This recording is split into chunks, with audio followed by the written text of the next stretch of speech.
Они добро знаат кога велат албански јазик задолжителен во пето оделение, дека тоа ќе испровоцира 100.000 македонци да се иселат. И затоа го зборат тоа. Они зафаќаат територија. Ајде Заев и Мицковски нека направат влада.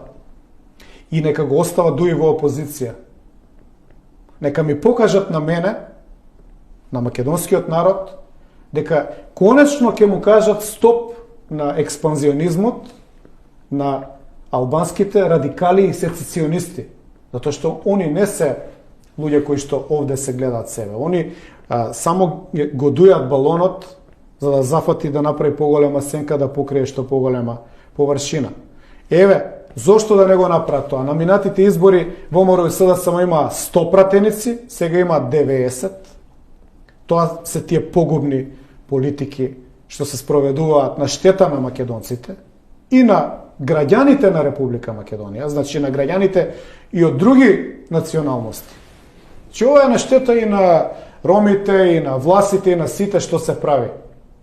Но што го прави Артан Груби со тој негов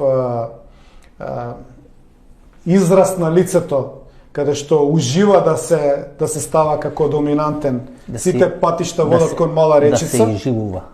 Треба да му се каже, Мала Речица ќе оди сега и Зајас во опозиција, но овие двајца немаат капацитет тоа да го направат. Затоа си за жал. Затоа.